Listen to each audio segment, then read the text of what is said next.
So in terms of progress, this is the third video in the sequence.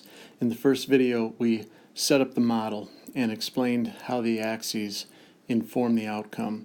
In the second video, we went into detail looking at long-run aggregate supply. In this video, we're going to go into detail discussing short-run aggregate supply and the factors that will move that curve. So I will just zoom in here on short-run aggregate supply, and we will discuss SAS. Now in our model, SAS is equal to a function of, think about the vertical axis. Our relationship factor is price level. And once again, that is our relationship factor.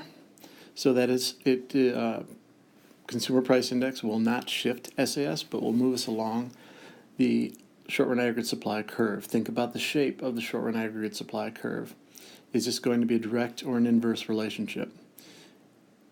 If you can recall, that is an upward sloping curve. That is that real GDP supplied moves together with the price level. You will recall that this is a direct relationship. In other words, they move together. As far as shift factors, we're going to start off with input prices.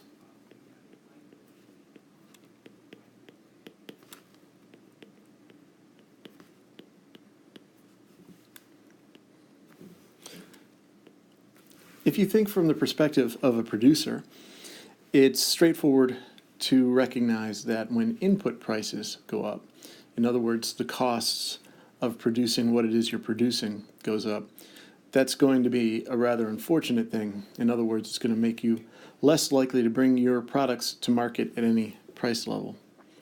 So this will be an inverse relationship.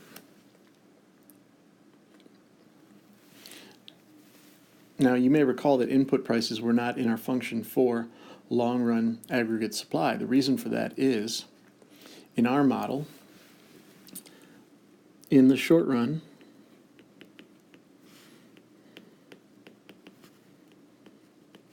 input prices are assumed to be fixed.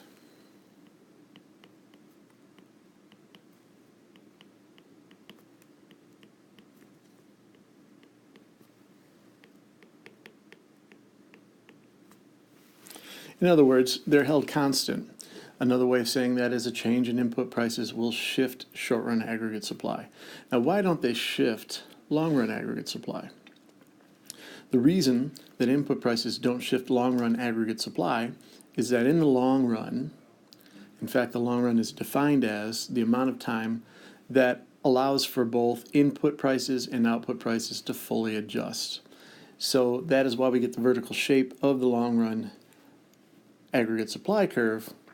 When both input prices and output prices go up, firms have no incentive to increase production. Whereas, if output prices are the only thing to go up while input prices are held constant, firms do have a short-run incentive to ramp up production to take advantage of the higher output prices. But let's go back to input prices. So in our course, we cover several broad categories for input prices. The hardest to remember and potentially most important in our model is nominal wage.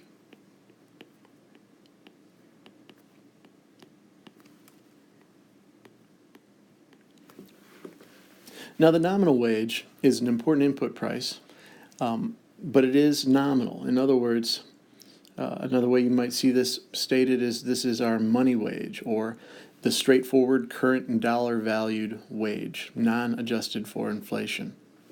That's going to become important later on. Other input prices that you may hear used in the problems are the price of raw materials. For example, the big one is oil, but also steel,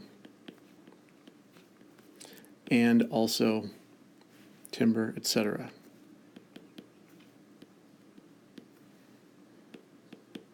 Okay. Finally, the last shift factor for short-run aggregate supply is what we just finished working on, which is long-run aggregate supply.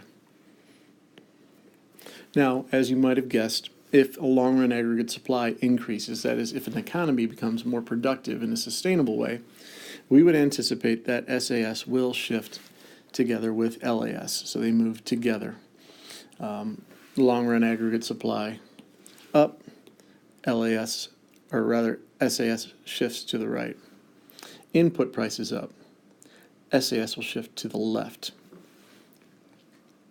So this wraps up the short-run aggregate supply side of the model. If you have a problem that names the nominal wage as having changed or the price of these raw materials having changed, you will shift SAS and only SAS. If, however, the problem indicates that a factor related to LAS has changed, think about those factors, see if you can recall what they are. Then what you'll be graphing is a shift in both LAS and SAS at the same time.